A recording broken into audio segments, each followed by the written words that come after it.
Very good evening guys. Chandra institute के YouTube channel पे मैं आरपी मिश्रा आपका स्वागत करता हूं। तो गाइज कल हमने पियाजे पे वीडियो लिया था और आज हम लोग कोहलबर्ग पे वीडियो ले रहे हैं। आशा करता हूं गाइज कि इससे सब कुछ साफ रहेगा और आपको शायद दोबारा कोहलबर्ग पढ़ने की ज़रूरत ना पड़े। तो चलिए आज के लिए शुरू करते हैं सीधा सीधा। पहला, कोहलबर्ग के अनुसार सही गलत निर्धारित करने की प्रक्रिया क्या है। मैं हट जाता हूँ, इधर आता हूँ। इनफैक्ट कोहलबर्ग के अनुसार सही गलत निर्धारित करने की प्रक्रिया क्या है। ऑप्शन ए नैतिक परिस्थिति, ऑप्शन बी नैतिक तर्कड़ा, ऑप्शन सी नैतिक न्याय, ऑप्शन डी नैतिक विकास। तो गाइज आपको थोड़ा यहाँ बता दूँ, लॉरेंस कोहलबर्ग ने यह कह के पूरी दुनिया को चौंका दिया कि विकास सीधी रेखा में नहीं होता। ध्यान से सुनिएगा। उन्होंने कहा अपने ज़िंदगी के हर कदम पे हम एक दो राहे पे खड़े हैं, आर्ट लें कि साइंस लें। सुना गाइज, सही गलत, गणित की विज्ञान, बायोलॉजी की मैथ्स। कहने का सेंस ये है गाइज कि हम एक दुविधा में फंसे हुए हैं और हम निर्धारित नहीं कर पा रहे हैं। जैसे एक बच्चा स्कूल जाना चाहता है, इधर पिताजी बीमार हैं, उधर स्कूल में एग्ज़ाम का अंतिम डे है, वो निर्धारित नहीं कर पा रहा है कि वो स्कूल जाए या पिता की सेवा करे। यही कहलाती है नैतिक दुविधा। तो गाइज आप समझ रहे हो, नैतिक परिस्थिति सही उत्तर नहीं है, नैतिक न्याय सही उत्तर नहीं है, नैतिक विकास नहीं है, और इसका उत्तर है नैतिक तर्कड़ा। और इसी का एक पार्ट है नैतिक दुविधा। ध्यान से सुनिएगा, नैतिक तर्कड़ा में ही नैतिक दुविधा आती है, जो कि फिर से सुनिएगा खुद कोहलबर्ग के सिद्धांत का पासवर्ड है। विकास नैतिक तर्कड़ा या नैतिक दुविधा का परिणाम होता है, अर्थात विकास सीधी रेखा में नहीं होता। अगर सोचो यार, विकास सीधी रेखा में होता तो हर आदमी बिल गेट्स बनना चाहे। अगर आप इस मामले को समझ रहे तो बहुत हंसने वाली बात है। हमारी इच्छा से अगर विकास हो तो हम तो ये चाहेंगे पूरी दुनिया हमारे कब्जे में हो, पर क्या ऐसा होता है? उत्तर है नहीं। अर्थात मनुष्य हर एक निर्णय प्रक्रिया में दो राहे या नैतिक दुविधा या नैतिक तर्कड़ा में फंसा होता है। आशा करता हूँ आप इसे समझ पाए, इसलिए इसका उत्तर क्या होगा? बी। अब आएंगे अगला, देखेंगे कोहलबर्ग की किस अवस्था में नैतिकता का अभाव रहता है। तो गाइस एक बार चलेंगे, तो अब आप देखिए प्रथम अवस्था, तो हम एक बार देखेंगे द्वितीय अवस्था, तृतीय अवस्था। तो इसका उत्तर है दोस्त, एक बार ध्यान से सुनेंगे, इसका उत्तर है, एक बार मैं चाहूँगा आप भी टाइम ले सकते हैं, फिर से एक बार सुनेंगे, प्रथम अवस्था या द्वितीय अवस्था या तृतीय अवस्था या कोई नहीं। तो गाइस जिसका उत्तर है प्रथम अवस्था। चलिए आपको एक बार दिखाता हूँ, क्योंकि आपको पहले ही बता चुका हूँ सिद्धांत में नैतिक दुविधा या नैतिक तर्कड़ा बनती है, पर यह तो तभी संभव है जब दो ऑप्शन बनेंगे, तभी तो दुविधा होगी। यहाँ देखिएगा, उनका प्रथम चरण जिसे हम पूर्व परंपरागत कहते हैं, पूर्व परंपरागत, और यहाँ पे दो राहे पे बच्चा खड़ा है। यहाँ पे है स्वार्थी बच्चा और यहाँ पे है माता पिता का दंड एवं आज्ञा पालन। अगर आप देख रहे हो गाइज, तो एक तरफ स्वार्थी बच्चा है, कह रहा है कि सारी आइसक्रीम मुझे दे दो, इधर माता पिता दंड एवं अनुशासन, ज़्यादा मत खा और ना बीमार हो जाएगा। बच्चा कंफ्यूज हो गया, पहले से ही बता चुका हूँ नैतिक दुविधा इसका पासवर्ड है। बच्चा कंफ्यूज हो गया है कि मैं आइसक्रीम खाना जारी रखूँ या कुछ मैंने गड़बड़ झाला किया है तभी पापा मुझे मना कर रहे हैं। क्योंकि मैंने बता दिया है कि बच्चा दुविधा में फंस जाएगा, इसलिए सही उत्तर है प्रथम अवस्था। यहाँ स्वार्थी बच्चा है, क्योंकि नैतिकता होती तो दूसरे के हिस्से की आइसक्रीम क्यों खाता। और प्रश्न क्या है, कोहलबर्ग की किस अवस्था में नैतिकता की उपस्थिति नहीं रहती। तो सही उत्तर है मेरे दोस्त क्या, प्रथम अवस्था। कोहलबर्ग के सिद्धांत की आलोचना है गाइज, यह एक बहुत इंपॉर्टेंट क्वेश्चन है, 3-4 बार रूप बदल के पूछा गया है सीटेट में। तो गाइज एक बात सुनेंगे, इसकी पूर्णता, कोई भी सिद्धांत अपूर्ण क्यों देगा, अर्थात यह हमारा उत्तर नहीं है। इसके चरण एकदम परफेक्ट है, यह भी हमारा उत्तर नहीं है। नैतिक दुविधा तो इसकी जान है, इसलिए यह भला आलोचना कैसे हो सकती है, आप भी समझते हैं। तो सही उत्तर है, ध्यान से सुनिएगा, लॉरेंस कोहलबर्ग का सिद्धांत में पुरुषों की केवल बात की गई है, औरतों की नैतिकता की कोई बात नहीं की गई है। So guys I hope D is the right answer. फिर से सुनेंगे, एक्चुअली आपको कहानी बता देना चाहूँगा जिससे यह घटना, जहाँ से यह सिद्धांत नैतिक तर्कड़ा और दुविधा का पैदा हुआ। एक आदमी था हाइनेज, जिसकी बीबी को कैंसर हुआ था, उसकी बीबी मर रही थी। अचानक पड़ोस के डॉक्टर ने वह दवा खोज निकाली जो उस कैंसर का इलाज था। बेचारा हाइनेज पैसे लेके डॉक्टर साहब के पास गया। डॉक्टर साहब ने जब देखा, एक होता है ना गाइस, एक कस्टमर होता है तो हम दाम बढ़ा देते हैं। डॉक्टर साहब ने आविष्कार का मालिक होने के कारण दवा का दाम 10 गुना बढ़ा दिया। बेचारा हाइनेज समझ नहीं पाया और उसके पास पैसे नहीं थे, उसने रात को दरवाज़ा तोड़ के दवा चुरा ली। सुनिए कहाँ से नैतिक तर्कड़ा का जन्म हुआ।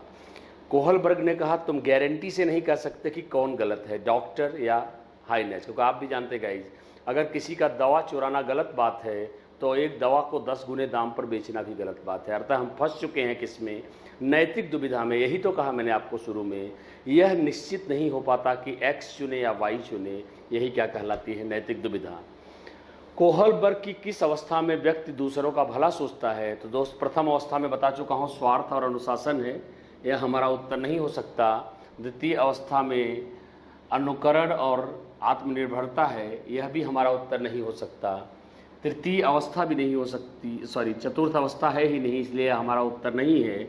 उत्तर है तृतीय अवस्था। तो चलिए एक बार देखते हैं तृतीय अवस्था में क्या है। तृतीय अवस्था को हम कहते हैं उत्तर परंपरागत या उत्तर नैतिक काल। इसमें 2 चरण हैं।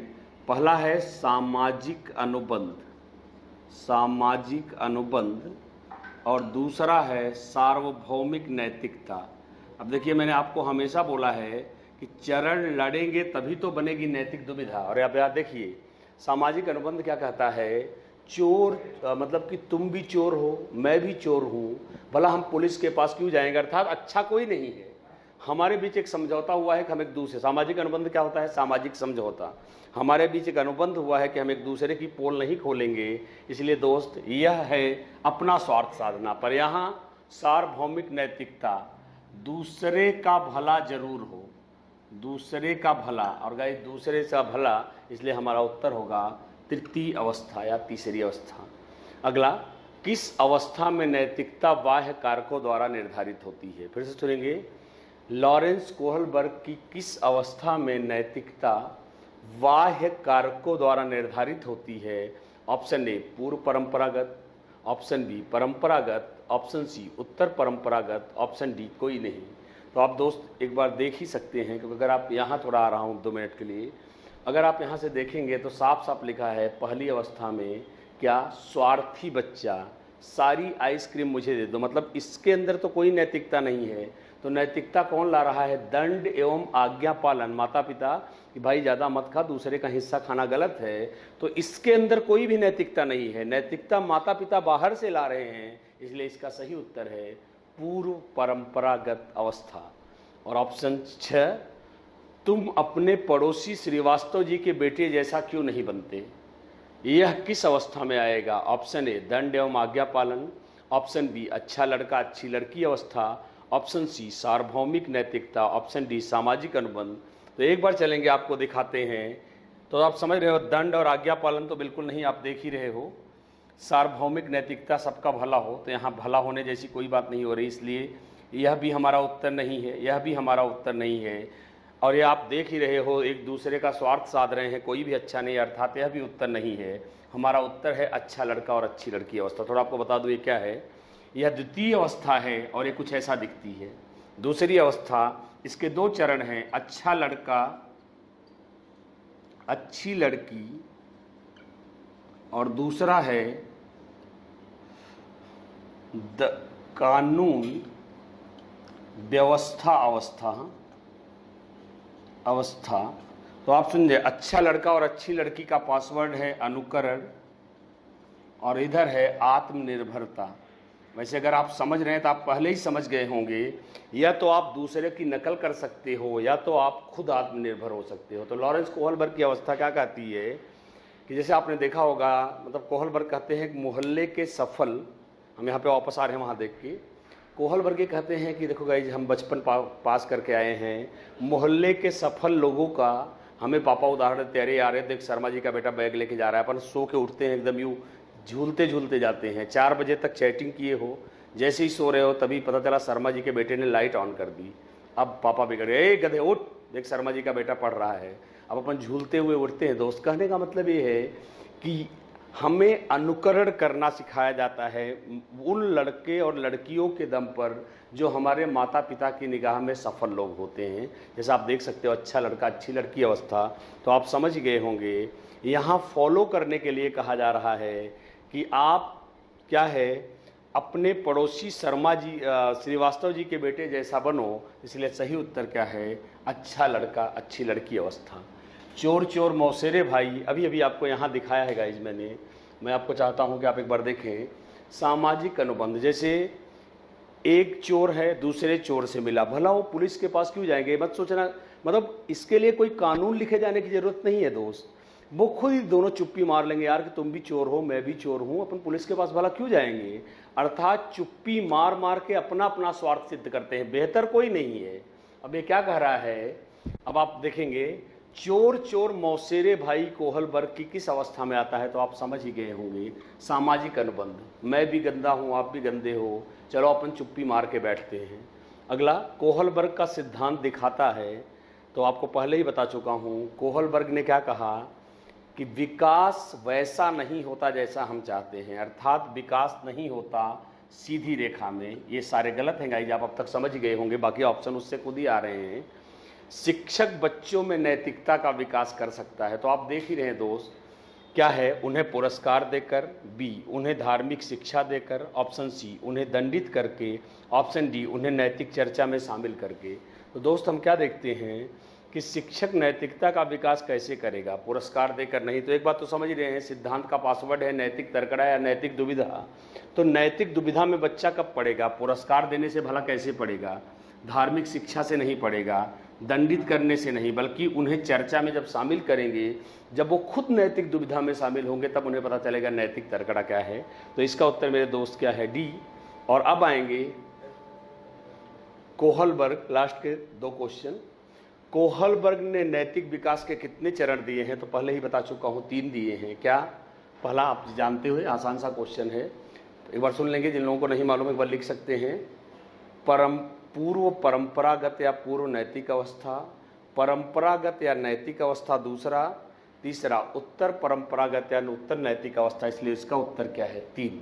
अब आएंगे कोहलबर्ग का सिद्धांत किस उम्र के लोगों पर प्रयोग किया गया, तो आपको थोड़ा बता दूं, यह सिद्धांत सीधा आप लिख लीजिएगा, यूपी टेट के लिए शायद इंपॉर्टेंट है। यह सिद्धांत 10 से 16, एक बार देखेंगे, यह सिद्धांत 10 से 16 वर्ष के बच्चों पर प्रयोग किया गया। आशा करता हूँ गाइज कि 10 क्वेश्चन मील के पत्थर साबित होंगे और आपको लगेगा। प्लीज़ शेयर करिए, अच्छे से शेयर करिए, गरीब लोगों को, ठीक है, सबको ध्यान में रखते हुए प्लीज़ शेयर करिए, और प्लीज़ जस्ट डू शेयर और जस्ट एंजॉय करिएगा। Then please send me your feedback. Thank you.